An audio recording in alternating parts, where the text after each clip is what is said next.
Q4 and the holiday season are the most important times of the year for every seller. It's an opportunity to exponentially grow your sales, but only if you start preparing for it beforehand. In this video with Clayton Atchison from Carbon6, you will hear the best tips to prepare your Amazon listing and PPC strategies for the holiday season. So if you want to do your best for your FBA business during Q4, watch this video. Hi Clayton, I'm really happy to have you here on OrangeClick channel today to talk about how sellers could better prep for Q4 that's coming up soon. So before we go to that, could you first introduce yourself and let us know what you do in the Amazon space? Yeah, hi Lisette, thanks for having me. I'm Clayton Atchison. I've been an Amazon seller since 2018. Before that, I did a lot of Amazon to eBay arbitrage. So I've been selling in e-commerce for around 10 years, but private label for around 5. And now I am the community ambassador for Carbon6. Very good. And could you shortly introduce Carbon6 as well to the viewers who haven't heard about it or don't know what tools you have under your roof? Yeah, of course. So Carbon6 is a software aggregation company, meaning that like normally when people hear aggregator, they think it means buying Amazon businesses. We're actually buying software tools that help people sell online. And then we put money and people to make those products better. So if the tool is needing help with development, then we get developers on it, or if it needs just help getting the word out there that it's a fantastic tool, then we help it with marketing. But yeah, we have tools that help in all parts of private label. We have SoStock for inventory management. I think it's the best inventory management tool out there for Amazon sellers. And then we have Zon Tools, which helps with PPC automation. We have Seller.tools, so Seller Tools, which helps with all sorts of stuff, product research, optimizing your listings, and a whole lot more. We have PixelMe, which helps with off Amazon advertising. If you're running Google or Facebook or TikTok ads, you can do all of that like through API using PixelMe. Huge time saver, fantastic tool. And then we also have AMZ Alert, which is an alert, like the most robust alert system tool to monitor all of your products and your competitors' products as well. So if your competitor changes price or goes out of stock or anything like that, you can be alerted, which is really cool. And then we have more tools that help with wholesale and merch and online arbitrage. But I think for the purpose of this call, those are the ones that are important. And we have a lot more coming. We're acquiring more all the time and building things. So stay tuned. Yeah, thanks for the overview. And definitely we will keep an eye on what you do at Carbon6 and yeah, to learn more about new tools you will acquire. So yeah, now you're ready to share some tips with us about how sellers could prepare for the approaching Q4. So I know you have some slides for us as well. So go ahead, share your screen and we're ready for you. Awesome. Okay, thanks. So yeah, you know, Q4 is a big deal. People talk about it and think about it a lot. I feel like people start planning for it in January every year, right? Which is kind of how you should be doing it if you're taking lessons from the past Q4 and trying to be better for the next year. There's a lot that goes into this. This is not going to be the complete playbook and completely comprehensive, but I think it's got some good tips and tricks in there for people that maybe are going through the Q4 for the first time, or maybe people that are going through it for a second or third time and just have kind of forgotten some tactics or maybe not performed so well in the past. So this is just an introductory slide of myself. I'm Clayton Atchison. I have 10 plus years in e-commerce experience. I bootstrapped a few different companies, sold over $20 million in products online. And I sell on Amazon and on Walmart. And so just a little bit about me. And I speak at a lot of events, which is what these pictures are supposed to show. Okay, so first thing is like just to consider, I'm calling these Christmas considerations, and I have in parentheses holiday, because we know that it's not just Christmas. There's also Hanukkah, there's also Kwanzaa. There's a lot of holidays, right? So some people say happy holidays, some people say Merry Christmas. In the US, Christmas is the main generator of sales, and it's the major holiday. So I put Christmas, but you know, regardless of whatever religion you have or whatever holiday practices you have, I'm fully in support of them. So this is something I do for my products, and I think it really, really helps. I consider photos to be important. And if you can add like a Christmas or a holiday type aspect to it, people buy into that. So for a long time, I've always known that images with smiling faces, people that look happy, those tend to sell better. They envision, like shoppers envision themselves in the body of the whoever they're seeing. And if the person looks happy, they think they'll be happy with the product too.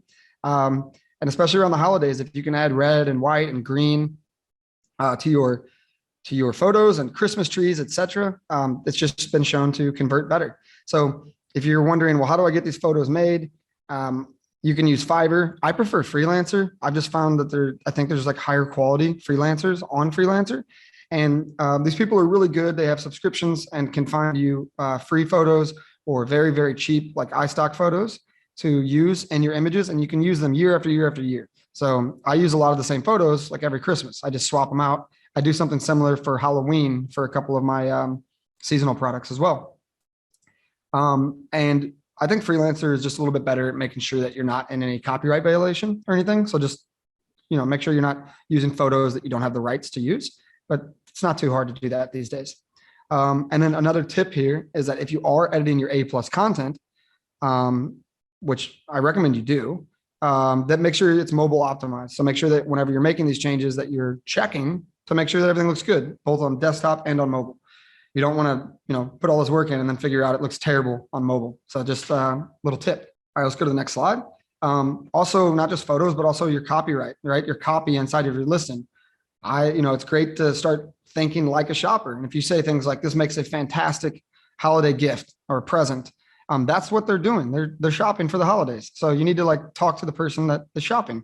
So if you're talking their language, you're more likely to convince them to buy your product. You can use emojis like Christmas trees or little emoji guys with Santa Claus hats. Some people, really go all out on that.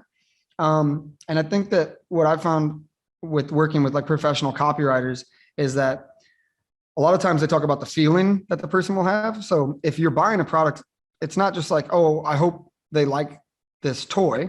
It's, I hope they get excited about the toy and they're like the feeling they're having. So this is sort of like hard to explain in just a few seconds. But the idea here is that you tell them, if you give this gift, your loved one is going to be overjoyed or be thinking about it for weeks.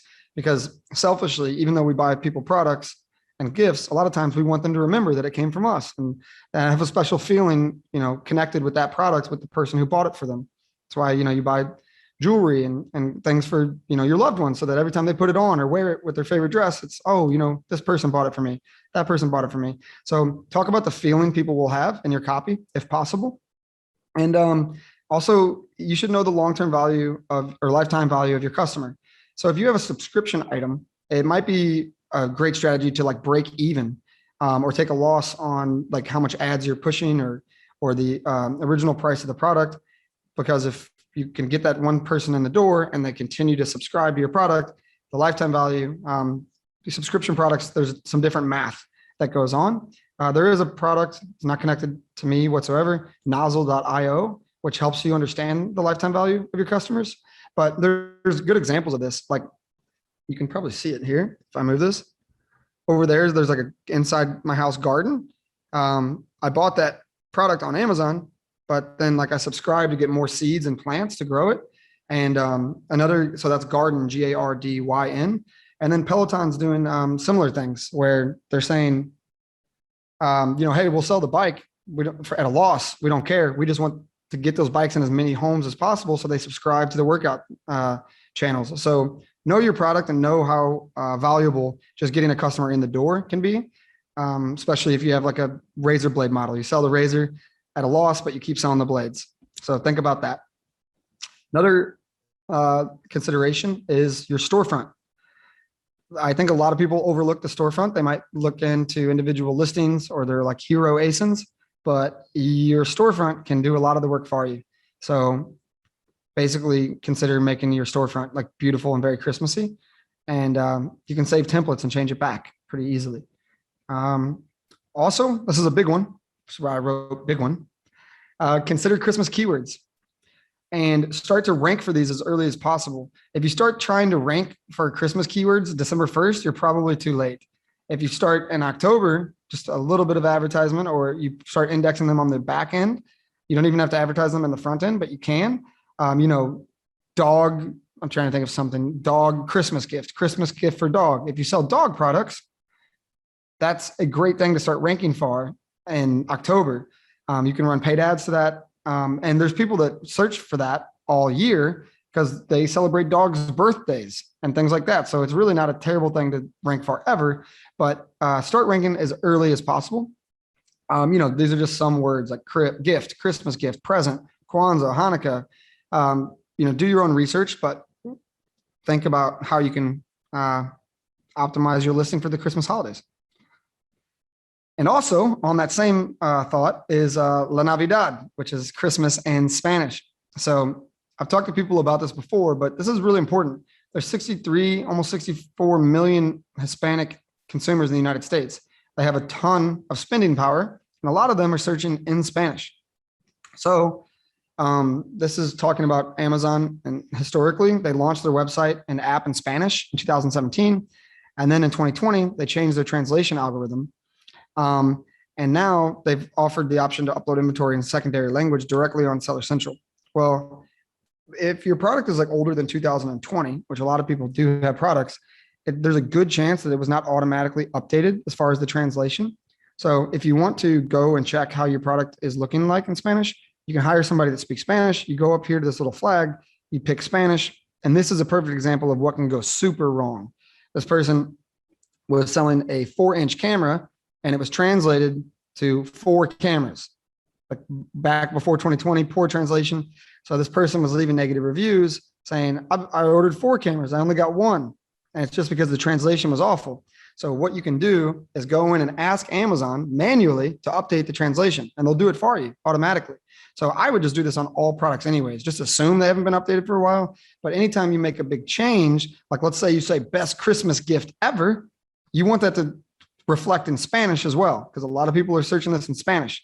So just reach out to Amazon Seller Central, ask them to escalate it to the translation team, and request the update of the content in Spanish. So very easy thing to do, but this can have a huge effect, not just like around Christmas, but all year long. If you get it to where the people that are searching in Spanish can easily read and understand what your product is, and it still has all the great selling things and copyright that you've done on the US side in Spanish, you're going to see an uptick. There is a lot of Spanish consumers in the United States. So to summarize that, optimize your front end listing in Spanish, add Spanish keywords in the back end as well, advertise on Spanish keywords if it makes sense. And then the last one, I've used this slide before, pay attention to Hispanic holidays. Well, Christmas is a holiday, whether you speak Spanish or English, but people search for that in different ways. So this is just continuing on the Spanish train. I use Seller Tools here, but you can use any keyword research tool. Search for a product, pick the language, do a reverse ASIN, and it'll give you all the keywords in that language. So you can see over here, like it's a dog leash. I think this is, the dog leash. And you can do this. This is just like a quick way to figure out what language it's in. You can filter them by Spanish. And after you filter them, you can see what is the search volume for important Spanish keywords. And if you figure out that, like this one was, I was helping people in Europe. This is PT is Portuguese. So even though we searched in Spanish, it pulled stuff in that's also in Portuguese. So today las para calles, like leashes for dogs, it's got a 2,800 search volume. So maybe you don't put that in the front end of your listing, but maybe you put it in search terms or somewhere else on the back end. And now you're going to be showing up for Portuguese searches. So this was somebody in Spain, or these people are in Spain, but they're searching in the Portuguese language. The same thing happens in the United States. They're in the US, which the mother tongue is English, but they're searching in Spanish. So if you want to get more eyes on your listing, which I think is always the idea, this is an awesome way to do it. All right. I'm just going to keep going unless you have any questions. Making sense? Yeah, everything good so far. I would just ask, as I think you are finished with the Christmas related content updates, I wanted to ask, I think you didn't mention, when do you usually update the images or the storefronts? Is it in November? Probably 1st of December is already late, right? Yeah. So I do it right after Halloween. So okay. In November. I think people start shopping earlier and earlier every year. So I have some particular products that do really well around October, and they're not even like Halloween, but some of them are like black and white, like different things. And anyway, they just tend to do really well in the spring, but really well around October. And it's just like a natural transition for my business. But I think it's just a good time in general. Like if you're October 1st, might be a little too early to be doing like Christmas stuff. Maybe not. But as soon as Halloween is over, which for anybody that doesn't know the date of Halloween, it's October 31st. So the very last day in October. So first day in November, I'm going all Christmas. Everything's red and green.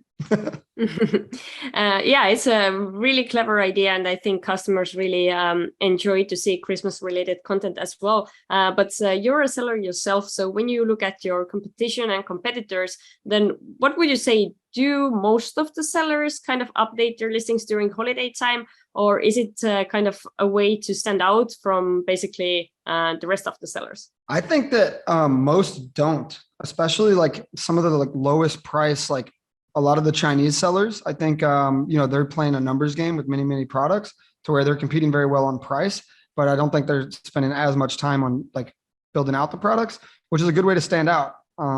So I think it's definitely a differentiator. Some do, some don't, but not 100% do. So it's just a way to, increase your chances during the holiday season. And I'm going to talk about this in some of the next slides, but what you do right in Q4 moves on to Q1. Like if you are doing a really good job of converting on specific keywords, you're going to increase your ranking, and that's going to trickle over to Q1, Q2 to make you have a better year overall, not just Q4. Okay, sounds good. And yeah, I think we can now continue with the slides. Okay. All right. So this is a slide about advertising and inventory management. So regarding both of these, don't change anything if your system's working well, but especially with advertising, like people, I did just talk about new keywords, whether those be in Spanish or not, or looking for words like Christmas or present or gift. That is something you should do. But if you have campaigns that are running at an ACoS that you're happy with, don't mix it up. Like just keep doing what is already working, but also, obviously consider increasing your budget because there's just more search volume on Amazon during Q4. So there's an opportunity to spend more on advertising and maintain your ACoS. So here I write, don't change something that's already working. Add holiday keywords if you have the budget and the inventory, which is leading to my next point. Number 3, consider doubling your ad spend, but both with adding new keywords and with increasing your ad spend, you need to have marketing minded inventory in mind. And what that means is make sure you have enough stock. Like you don't want to have a great November and December only to not have any stock in January or February because you ran out of stock, because then your keyword rank is going to plummet, and then your profitability is going to plummet. So you have to look at this not just about Q4, but also be thinking about Q1. So if you have tons of inventory, then absolutely double your ad spend, put in those new keywords, but don't run yourself aground and into problems by running out of stock by getting too excited about Q4. So marketing minded inventory is the idea that whenever you're thinking about like any types of marketing, increasing your ad spend, doing an influencer campaign, decreasing your price, whatever, to increase sales, you need to be thinking about inventory. Hey, is there a chance that I run out? Because what happens if you're doing okay in Christmas, but then all of a sudden your competitor runs out of stock, your number one competitor? Now your sales might double. So you need to have awareness of that and be able to make adjustments. Maybe in that case, you need to actually increase price or decrease the amount of spend on PPC, because I'm telling you, no matter how great of a Q4 you have, your year is going to be off to a terrible start if you're out of stock all of January and February. So marketing minded inventory, that's important. And I say here, if it is your first Q4, look at competitors and how they performed the past year and consider new people that have entered the market. It's a balancing act, right? It takes some good old research to say, hey, this is how much this guy sold last year, but these two competitors didn't exist. And now I've entered the market, and you have to do your best guesses on how much you think you're going to sell. So just do your research. You don't want to way over order, but you also don't want to run out of stock. So it's, there's no one size fits all. It really depends on your niche, your competitors, and your current sales for now. Okay, let's keep going. Inventory management. I got a funny Santa Claus here. I was trying to be cute. So weird stuff happens during Q4, good stuff and bad stuff. And you need to have some sort of inventory management in place. Your daily adjusted velocity has never been more important. So your daily adjusted velocity just means you're not selling the same amount every single day. And you can change that based on a 7 days, 14 days, or a month. But the daily adjusted velocity goes like this during Christmas time, right? It goes up. Like your sales, everybody's sales of almost everything. There's some exclusions, but almost everything goes up. So you need to be tracking, I recommend during the holidays, like more of a 7 or 14 day daily adjusted velocity, not over 60 or over 90 days, because then it's going to tell you, oh, you're going to be fine. You don't need to reorder yet. But in reality, like you're going to be selling a lot more every single day. So like to minimize your chances of selling out, I mean, SoStock is perfect at that. It does it for you automatically, whether it's 7 days or 14 days, whatever makes sense. You can also compare it to the year before. But inventory management, I've been burned by this. I've screwed up. I've run out of stock on Christmas and it sucks. So I'm trying to help you not do that. It is not fun. So have inventory management in place. And I already said number 2 before. I had that on the same slide. So sorry about that. Let's ignore that. So this is like a weird Santa. So, you're hoping for the weird good, not the weird bad. And I think this is like maybe my last slide. So this is a quick tip. I said, be a sneaky Santa, trying to be cute again. But my number 1 tip is to use AMZ Alert to spy on your competitors and to have a plan when they go out of stock or change price. So like I was talking before, if you have a number 1 competitor and that person goes out of stock, like it would be great to get an alert telling you that person went out of stock. You can do that with AMZ Alert. Most alert softwares, you can only track your own products. AMZ Alert, you can track competitors. All you need is their ASIN. And same thing with the price change. Like if your competitor goes up $1 in price, maybe you can go up $1 too and make a little bit more profit on every single sale. If you two are like owning the market, or, there's just a few competitors, or at least a few main competitors. So whether they're changing price, going down, same thing. Maybe if they go down, you need to go down. It's just, keeping really good tabs on what's happening in your niche. So I love the fact that you can spy on your competitors. So be a sneaky Santa, spy on your competitors. It literally costs $1 in ASIN. So I don't know. To me, the $1 per month to track my number 1 competitors and know when they're changing price or stock seems to me just like a no-brainer. Number 2, this one's also like a competitive thing, is you don't have to use Consumer Quest. There's a website, consumerquest.online. And I know the guy, his name's Justin Wilhite, and I met him in Bend, Oregon, and I just super like the guy. So I always try to tell people that if they're going to do something like this, consider him, because I think he does great work, but you don't have to. There's lots of websites where you can go out. The idea here is find somebody that will compare 2 products and compare yours in a positive light.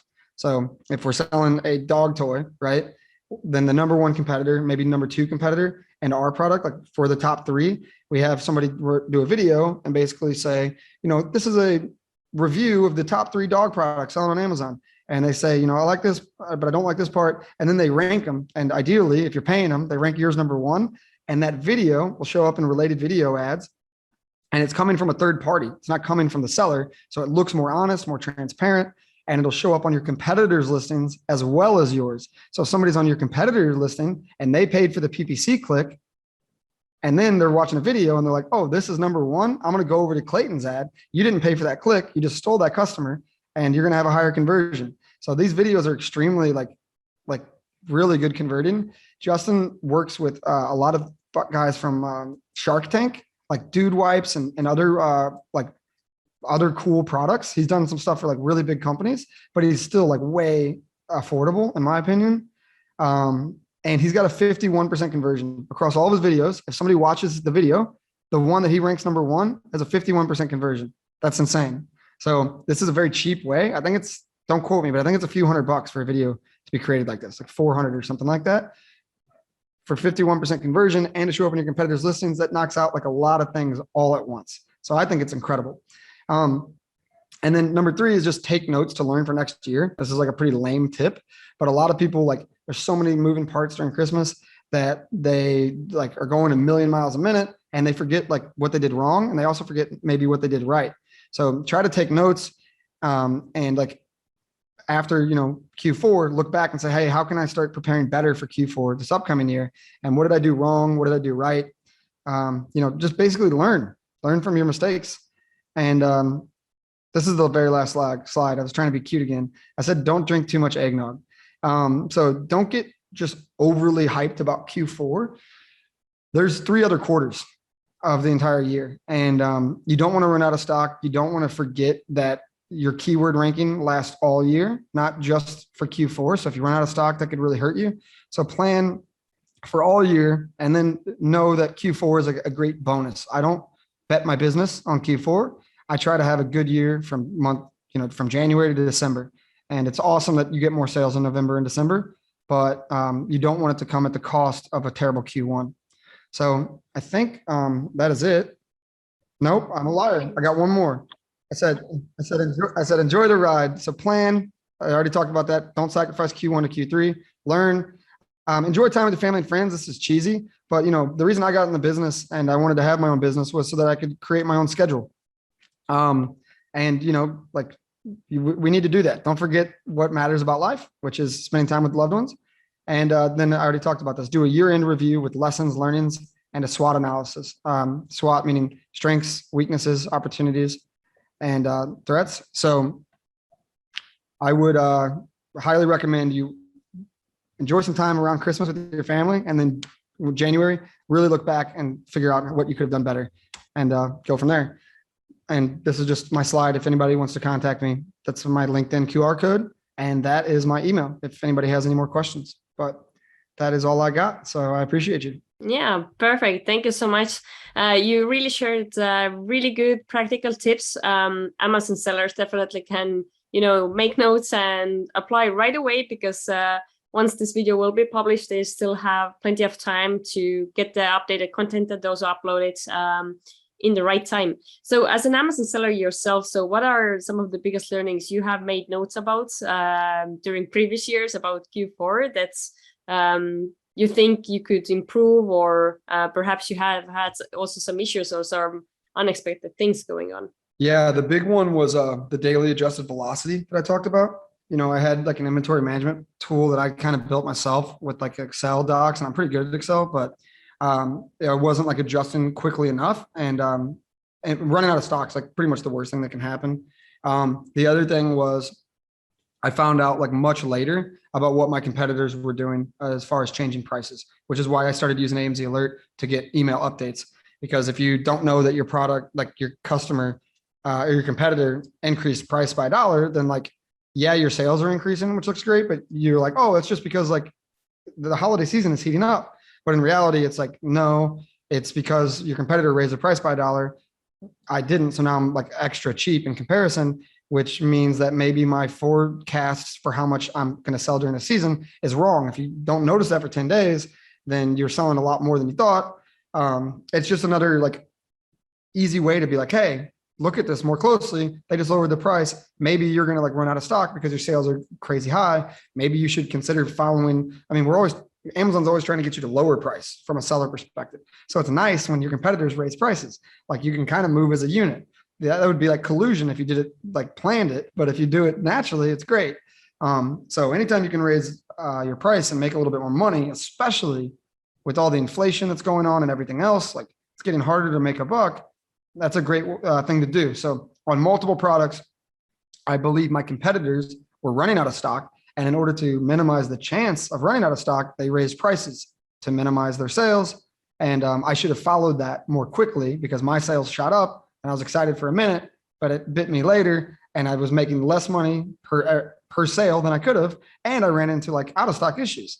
So it was like a double whammy. So yeah, look at your daily adjusted velocity using SoStock or whatever software you want. But keep an eye on your competitors. Those were the big two that I took away. My very first year, I didn't really update my listings like my competitors did. And I saw like kind of too late. I was like, oh, this looks nice. Like they did a good job. Like I would buy from them, not me. So, I tried to throw as much stuff as I could think of into the presentation. But yeah, those are the big ones that stick out. All right, good. So you mentioned SoStock. Could you once more give an overview of what kind of softwares Carbon6 has under its roof, and what's the best way to learn about all of the softwares you have? Yeah, the best way is just to go to the website, carbon6.io, the number 6. So carbon6.io. And you can learn about all the tools there. But for private label, SoStock is great for inventory management. It lets you plan for marketing events like lightning deals, or if you just say, hey, I'm going to have an influencer campaign, you can build that in. It's super customizable. It knows what your product did last year. So you can say, hey, model my forecasting based off last year, but sales are down this year, like a little bit, 10%, it'll learn that, or you can manually tell it. it's the best and most thought out. Chelsea Cohen's incredible from SoStock. It's the most thought out inventory management software for Amazon sellers. And they're, I think this month, actually moving into Shopify as well. We're going to have a Shopify integration, which is great. And then I talked a lot about AMZ Alert. It's an alert software that it will tell you about your own products, but also your competitors. So it's only one that does that. Zon Tools, PPC automation. It's like a set it and forget it PPC automation tool that is always trying to achieve your target ACoS. So to get as many sales as possible while always minimizing, your ACoS. So really, really good tool. Over $1 billion has gone through that tool. It's been around since like as soon as Amazon allowed for advertising API to be connected. So it's just got a lot of machine learning in there. Seller Tools, fantastic for product research, for listing optimization. It's got a lot of tools to help you with product launches. Very, very in-depth tool that I don't have time to talk about right now. And then Pixelme, which is to help you do Google, Facebook, and TikTok ads and push that traffic to Amazon and take advantage of the brand referral bonus that Amazon offers, as well as allowing you to retarget, because every time you create an ad with Pixelme, it'll have pixels inside of it. It's an incredible tool for anybody that's looking to launch products. Amazon really rewards people that are doing off Amazon advertising. It's an incredible tool that has a lot of videos you can watch to learn more.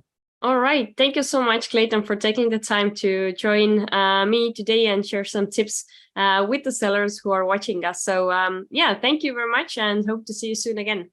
Thank you. I had a blast. Thanks for having me. And I hope everybody has a Merry Christmas, even though it's only September. Do not forget to hit like button below this video. Also subscribe to our channel. And now I recommend you to watch other video where Yoni Mazur gives a checklist of the things to do before Amazon Q4. It's here.